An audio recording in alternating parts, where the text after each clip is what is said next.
Rick Bozich, Eric Crawford. We're here for another WDRB podcast, WDRB SPORTS POD. I guess I better get the branding on that right, Rick. We're going to wrap up with, I guess, a neat little bow this last college basketball season that ended not quite with a bang, but with a whimper if you're Gonzaga.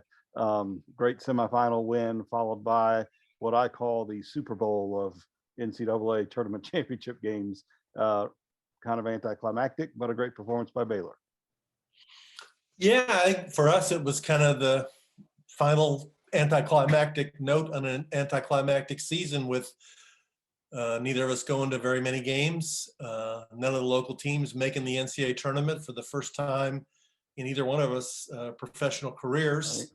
Right. And then, you get to a Final Four that one of the games on Saturday was pretty good, but the championship game between Gonzaga and Baylor, no knock against those teams, but just a different vibe of not having people really in the arena and not brand name schools winning it. And, just hat tip to the NCAA, Dan Gavitt and Mitch Barnhart for giving us a tournament. But I think I speak for you in saying we hope that next year we get back to some more normalcy of packed, KFC Yum Center, packed Rupp Arena, packed Assembly Hall, packed Diddle Arena, and all the local schools being part of the conversation in March and into April. Yeah, I think I speak for a lot of media, not the national media who were there this year, but it's not really, I have a hard time putting a bow on a Final Four unless I'm in a big ballroom after the final game with a bunch of ice cream, with an ice cream bar or the whatever that we have. They do that for the media, or used to after the Final Four. That might be a forever COVID casualty by the time we're all done. But it's tough to feel a connection to a Final Four where we had no men's teams in it. We weren't up there. We weren't kind of part of that process of going through and getting down to the teams. I thought, like you said, the NCAA did an excellent job and the single site worked out well. It's just something is lost in translation. I think the TV ratings reflected that, not just that you didn't have major market teams in there, but just that the ratings were down throughout the tournament. I think it's just a tough time to get at a time when you would think that maybe they would be up. So it is a time of great change. I think one of the things we look at, and we're beyond talking about the game at this point, but I think everybody's looking right now at just this crazy Wild West world that is college basketball, and they're looking at how these teams were built, and it just seems like there is a great scramble to build yourself like Baylor, build yourself like Gonzaga, and the old way of doing things where we sat around and waited to see which top 5 recruits John Calipari would come up with is over. He's in the yard sale market like everybody else. Yeah, I mean, I got a story posted now at WDRB.com where I interviewed Larry Brown about Mike Woodson, and a couple of things that he talked about in that interview that I didn't include because it didn't have anything to do with Mike Woodson was he said that he told me who the coach was, but I'm not going to name him because I don't think he would want this to be out. But there's a coach who's a very prominent coach who's won a national championship, who Larry Brown talked to this week and said, Larry, you're not going to believe what this is like. He goes, when we got back from the NCAA tournament, I had to re-recruit every player on my team because people are trying to talk them all into coming and playing elsewhere. And this is a coach who shouldn't have to do that. So I don't think we really can understand the depth of how different this is. And I think every coach in the country is figuring out how to deal with this, because we hear about the guys who are in the portal that they're trying to get, but we don't know about is the guys who aren't in the portal that other people are trying to talk into going in the portal. Being recruited. Yeah, being recruited by other schools. That you can't do that. I mean, that's not something the NCAA likes, but it's kind of the situation they've created here. So this is where we are, and it's not just really a question of who you can get in the portal, because everybody, I guess, is going through not just guys in the portal, but guys that aren't in the portal yet to see if they can get them in. But it's who do you lose, and that's another thing coaches are dealing with, and we see it both ways. We see Louisville have great success with grad transfers and other transfers. We've seen Kentucky have a lot of success with transfers, but we also saw Johnny Juzang leave Kentucky and go to a Final Four and leave a hole at Kentucky that he conceivably, had he developed just the way he did in Los Angeles, could have filled if he'd have gotten that chance in Lexington. So it really, you don't know going or coming what to make of teams looking ahead to next season.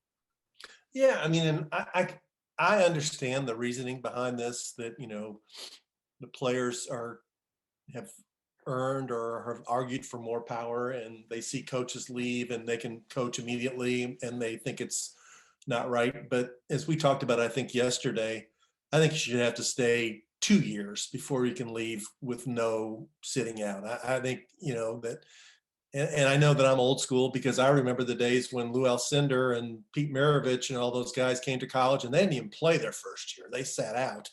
And so I think there's something to players learning to adjust to some adversity and grow and develop and fight through it.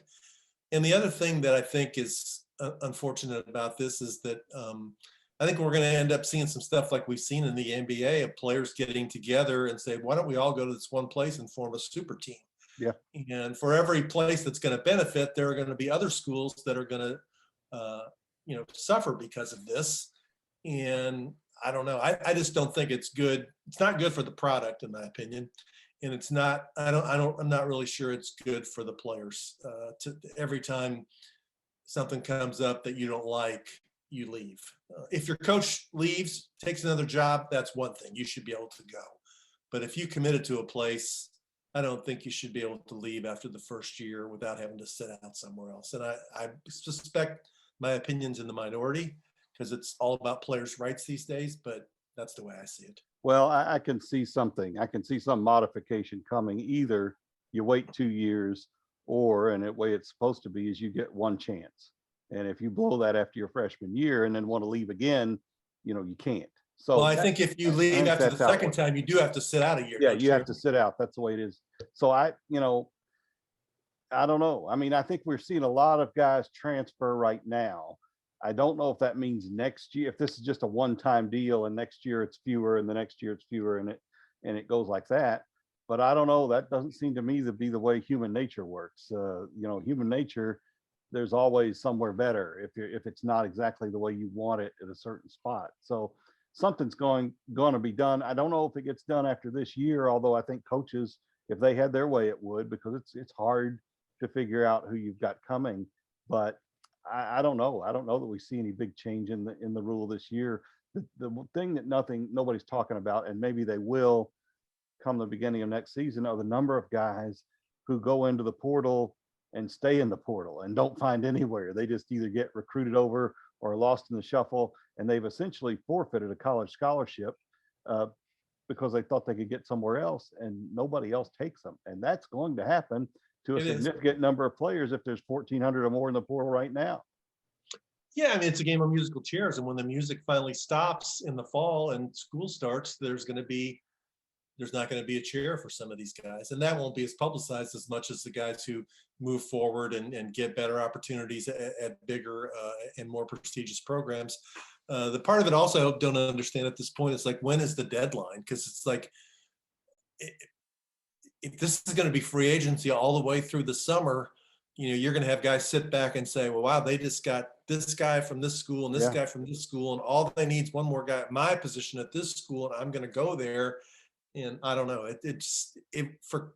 I can't believe any coaches really like this. I can't believe they do. I don't think coaches do, but I don't think you're going to hear a lot of them speak up publicly. They're afraid to, because it just doesn't. And so, I mean, schools locally have been hit by. We've seen people in the transfer portal. Aiden Agahan from Louisville leaves for Grand Canyon. Kentucky has had guys go in the portal, and now Bellarmine had a guy.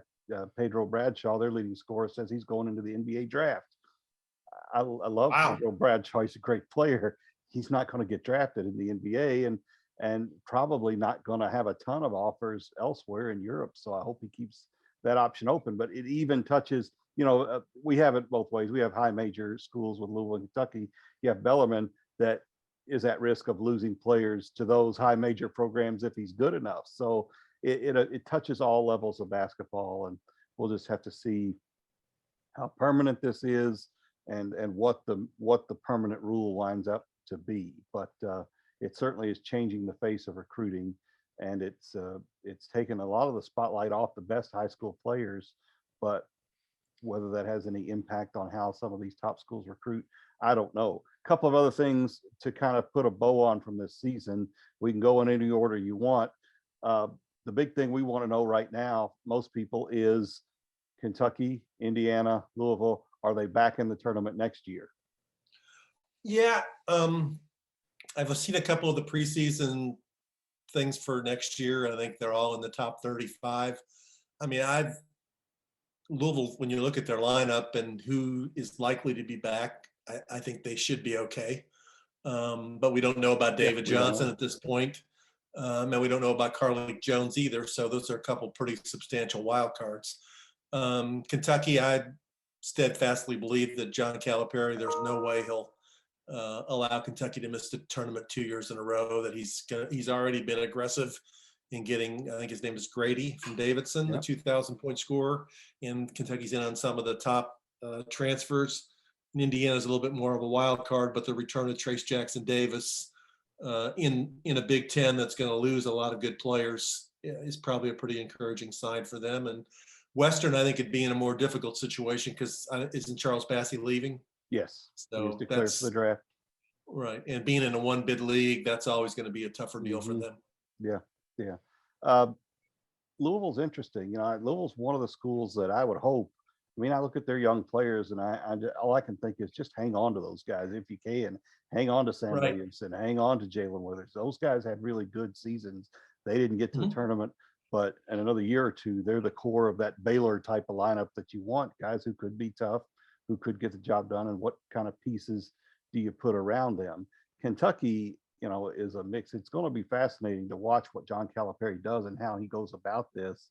Whether, we know he's going to get some of the best high school players in the country. He knows now he can't really build around them necessarily. He's got more guys coming back probably than he's ever had, although the transfer portal hasn't had its final say at either of those schools. It's just going to be interesting if they have pieces left to get, where he draws from, what he's looking for, what's informing his opinion as college basketball makes this shift. And of course, the other piece of it is nobody had a better week last week than Mike Woodson. He is re-recruiting his guys and having some success, and that could bode well for them. Yeah, he got 4 guys to come out of the portal. There's 2 left in. The most important one, obviously, is Armand Franklin. Yeah. And my sense is the longer he waits, the less likely it is that he comes back to Indiana, and that's a significant loss. He was probably their second best player next year, but they're involved in a couple of guys in the portal too. They haven't gotten any yet, but there's one actually who's committing at 5:00 today.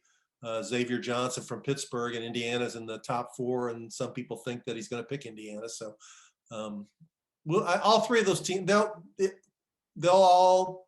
think they'll all make the tournament next year, and we won't have to just be a spectator and watch the tournament like it's the Super Bowl or we won't have to watch the NCAA tournament the way we watch the college football playoffs as a spectator only. That's right. Let's hope. Let's stop and say a little prayer right now on the podcast. You mentioned, we talked about Mike Woodson. That's a good segue. I mean, the coaching carousel is at full speed. I mean, how many years do you have jobs like North Carolina, Indiana, Texas, Oklahoma, now Arizona, all open? And we've seen in a lot of the hires at a lot of these places, there's not just a ton. I mean, there's a lot of good young coaches out there and big names out there. Getting them is a lot tougher than maybe you think it is when a guy leaves. You're right. I mean, I think that's the biggest thing that's jumped out at me. And one thing I have talked about is like when the Indiana job opened, and there was, a pretty significant debate about whether Mike Woodson was a great candidate, a good candidate, a not so great candidate. But it's like, well, who was out there? There wasn't like the world has changed where, in the old days, if a guy was good at Baylor or Texas Tech or Virginia or Villanova or where else, you could say, yeah, he'll leave and go to UK, or he'll leave and go to Louisville, or he'll leave and go to Indiana. But those guys can make really good money now at those jobs. They're all making over $3 million a year. They've all got security. They might feel like they wouldn't have some of the hassles and expectations that they have at some of the other jobs. And they're not interested in leaving. So I would ask you, like, if John Calipari would leave after this year and go to the NBA, who's on the top? Or if Chris Mack would leave, who would be the guy you'd say that's the guy they got to go hire? I mean, who is it? Yeah, that's a couple of different things. I mean, I think Kentucky might look elsewhere in the SEC, Right. but they're going to have to open up the pocketbooks, but they already are with Calipari. But Nate Oates just re-upped for big money. They're going to Musselman, might be a candidate at Arizona. Louisville, where would you go? I mean, you just didn't make the NCAA tournament. You still got the NCAA hanging over the top of your head with a potential postseason ban in the future. I don't know. I think let's hope that's not an eventuality that we wind up covering. But nothing would surprise me in this landscape that we're in, because people are on the move. I mean, you've got Shaka Smart going Texas to Marquette, reading the tea leaves and going. And I don't know that any of us really saw a move that bold coming on his part, but it might have been a shrewd move by him. Right. There was some talk of Sean Miller being out at Arizona, but it's still surprising and a little shocking to see him, make that move, kind of like it was with Indiana. We knew they probably would, and they probably should, but still to see it happen, it takes your breath away a little bit. Yeah, and I can remember, I think you can too, 3 or 4 years ago, that when there was, I don't know if there was talk, or Rex Chapman floated it out that John Calipari might be leaving, that Sean Miller was a name that you frequently heard as a replacement for Kentucky. And now his career is really sort of, in a bad spot where, it's going to be a while before he gets another job. But yeah, I mean, I think your point is well taken. You look at North Carolina, which right up there with Kentucky and Kansas. Duke is one of the best jobs in the country. And they hire Hubert Davis, whose primary qualification is that he's a former North Carolina basketball player, never been a head coach, only been an assistant, wouldn't get the head coaching job at Kentucky or Kansas or one of those jobs, but he's getting it at North Carolina. Indiana goes the same route with a former player. Mike Woodson's not going to get the job at North Carolina or at Kentucky at one of those jobs. So, I found myself sitting around thinking, like, if Kentucky did open, does that mean they would hire Dwayne Casey? I mean, I don't know. Yeah. I mean, it's just where do you go? I mean, or do you look, do they go look for like Leonard Hamilton or something like that? I mean, but he's older. So he's 71 with a blown out Achilles tendon. Yeah. Would they look at Kenny Payne? Yeah, would they? Well, and that's a possibility at this point too. I mean, the whole game has changed, and the whole pool of candidates has changed. And North Carolina, that to me, I know Kentucky's a great job. I feel like North Carolina might be a little bit better job. I don't know. It just depends on. It's got the Jordan factor. A little bit of here or there. Jordan certainly brings a lot to that. I think of Matt Doherty, and I just kind of see that. It requires somebody who's got a pretty good heft, and I hope he succeeds and does well. But it's a huge challenge for him to just walk into that. It'd be a huge challenge walking from an assistant to head coach anyway. Walking assistant to head coach at North Carolina, that's something. It's a great job to have, but you've got a tiger by the tail there. And tying it back to what we started with, I mean, if you listen to Roy Williams' press conference last Friday, I think a substantial part of the reason he decided to step down was he didn't have the appetite to deal with all this transfer portal stuff. No, I mean, he just didn't want to do it. As a guy who, I mean, he was there as an assistant coach when Michael Jordan played 3 years at North Carolina, when Sam Perkins played 4 years, when James Worthy played 2 years, Stackhouse played 2 years. To be there now and see these guys come in and say, I didn't play enough as a freshman, I'm out of there. If you're a guy who was around when it wasn't that way, we can all be flexible and we can grow, but there's got to be part of you that says, we don't agree with this. Yeah. Let's get out of here on this. I mean, I don't know how you'll answer this. I don't know how I'll answer it, but I kind of wonder, what are we going to remember most from this season? Is this going to be one that we always think back and look on, or are we going to forget it pretty quick once life gets back to normal and we start putting some regular campaigns together? I don't think we'll ever forget it, but I'm interested to know or think what you'll remember. I think it'll stand out just because we had a season. I think it'll stand out because they played the tournament in the unique format they did, all of it in Indianapolis. I think it'll stand out because you had Gonzaga go to the championship game undefeated, and everybody thought this was the year that Gonzaga was finally going to not only get it done and win a championship, but get it done as an unbeaten team. And I think we'll remember it as a year when none of the local schools made the tournament. And I think we'll also remember it. Let's spend a little time here on this, that we'll remember it as a year when the 3 local women's programs were all in the top 15, and 2 of them made it to the Elite 8. And, you know, those 3 teams are all in the preseason top 15 for next year. And it's sort of a year where the women's programs really shined here and had tremendous individual players. I mean, 2 of the top players in the country were Ryan Howard of Kentucky and Dana Evans of Louisville. And we can both remember when that wasn't the case. And now it's almost, it's definitely expected of Louisville that, you know, the only thing that we have yet to see from Louisville is get that national championship. Yeah. And Jeff Walz, speaking of the transfer portal, he is on it quick and already has 2 pretty big players coming in. One, I believe, from Syracuse and the other one from Vanderbilt. So Dana Evans is gone, but Jeff Walz has already really looked to protect himself.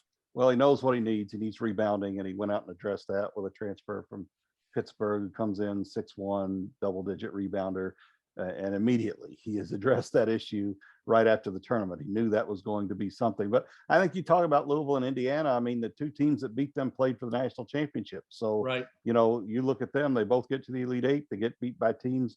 Indiana, in its case, gets beat by the hottest team in the tournament. Louisville gets beat by the deepest, best shooting team in the tournament. That's not to say that had they won those games, they'd have played for a championship, but it shows what it took to knock them out. And I think both got a great deal out of what they were doing. We talk about what we'll remember. I'll remember Jeff Walz having the fire alarm go off in the Alamo Dome in his Elite 8 press conference after the game, and staying to talk, even though they're telling him to leave. He says, "No, man, I don't get here so many times. Keep asking questions." So that's going to be something that probably sticks with me. It's interesting. Dana Evans, you know, who will be one of the top 3-4 picks in the WNBA draft, is like on Instagram selling a lot of her equipment already. It's something really you wouldn't have seen in the old days, but shoes, jerseys, game worn equipment bag that they given her, never used, tags still on them. She's offering those out, which is great. I mean, what are you going to do with all that stuff? You don't need it all. So you know, it might have been a time when that was frowned on. Now nobody will say anything to anybody because, you know, these athletes went through a lot and they played, and that's one way I guess they can make money. And then maybe they. But you'd know more about this than me, and I don't in terms of the local numbers. But I thought it was interesting. Last night I saw a story that while the ratings were down for the men's tournament, they were up for the women's tournament. Yeah, I thought it was interesting. It was. I mean, it wasn't as big a number, obviously, even so, as what the men drew, but it was a pretty substantial increase. It was a big increase for cable.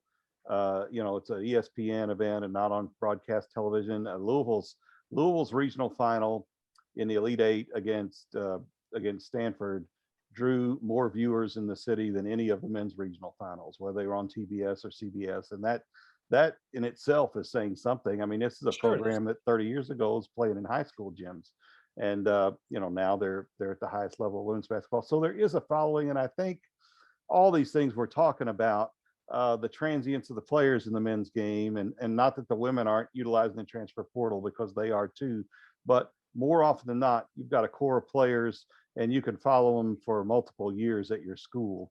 The games are different. I think the women's game moves faster because they've gone to quarters.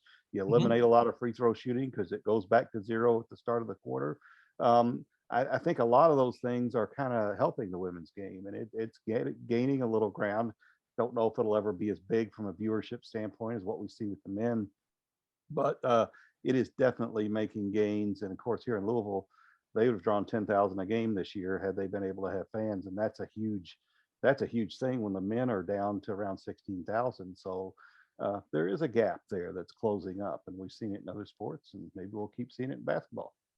Yeah, I mean, they've established a brand. There's no doubt about that. I mean, they have expectations. They have a following. They've grown their following, and as I said, I think the next step we see is for Jeff Walls and Louisville to finally win a national championship.